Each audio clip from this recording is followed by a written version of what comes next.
Now we got our hole positions. I think it's about time that we start bending this into a prototype. So I've already pre-bent this part here. What we're going to do here in this video is we're going to get this one bent, and I'm going to press in a couple of brass parts and then test it on here. Test it on this one, make sure we got a good fit, make sure we're going in the right direction.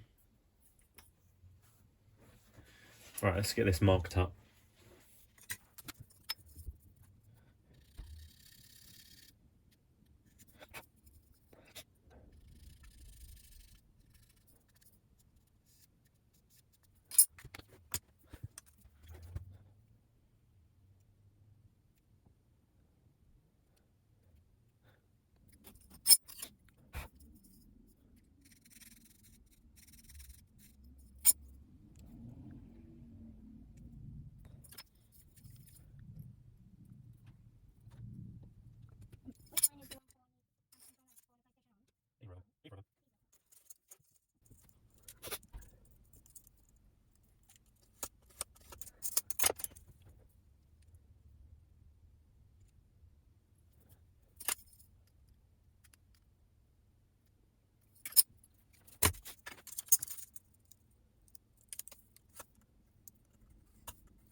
So the good thing about making a homemade jig is you don't really mind if you chop it about and make some modifications.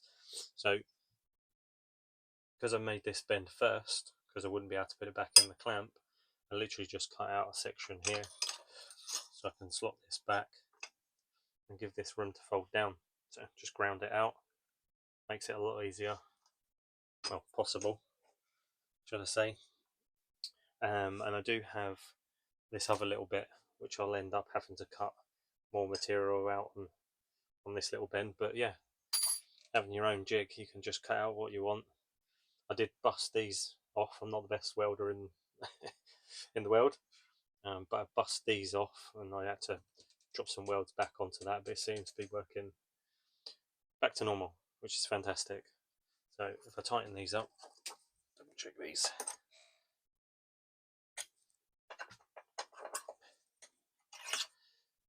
Always those down, 90 degrees on it. Nice. Okay. This does have a tendency to just wander a little bit. My lines here are so I can just bring it back nearly every time. Make sure that I got the right distance. It just gives repeatability, which is obviously key when you're producing like a small batch. So I'll just bring that forward just a little bit. I know where I am and I can butt that up against that, and I know that's square.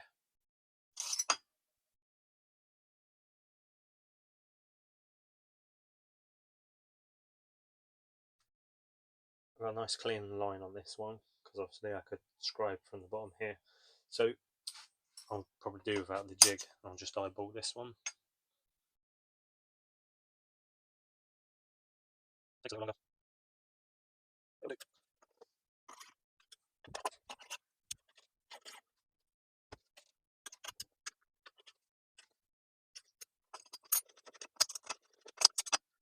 Another 90. So the last operation really to do on this one is these holes, and I will make a jig again, another jig, so I can hold this and repeat those holes and work that one out yet, but they've been going pretty well.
So let's fit the original parts back on the original case, and then I'll show you how that goes, and then we can test fit the ones that I've made.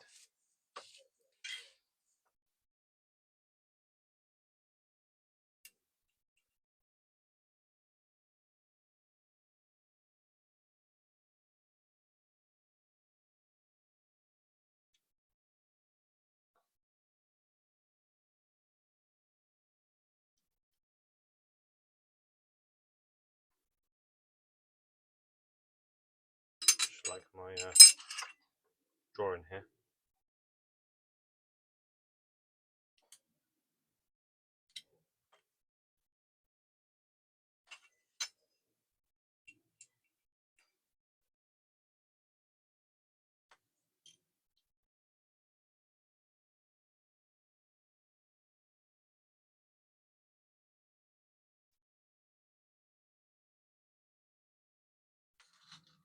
Looking good.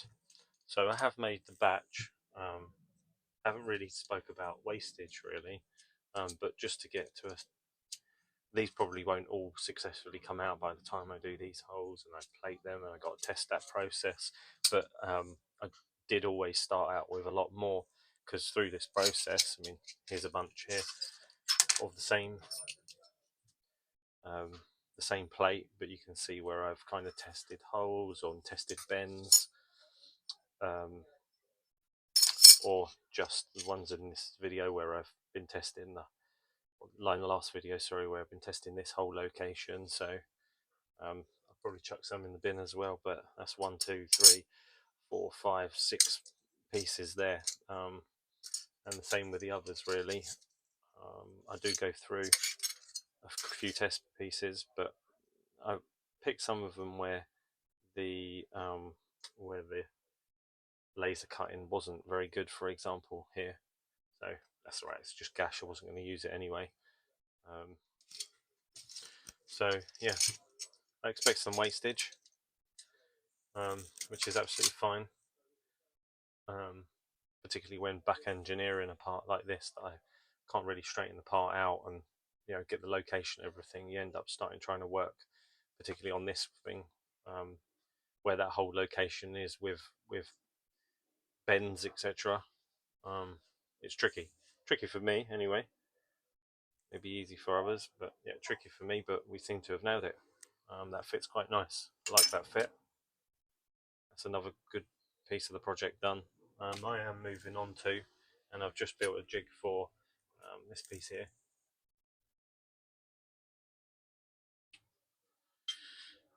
Where does that fit on the drawing? I haven't got that one on the drawing. I think it sits up here like this. Again, the laser cut got a dash bit on here, so I'll just treat this as a test. And I've just built a jig and got a whole location for this one. Actually, here we go. And then I'll widen that out, so I've got a thread on it as well. Hopefully include that in my next video.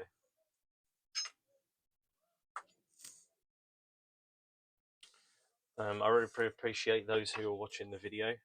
Thanks for joining me for another installment of this project.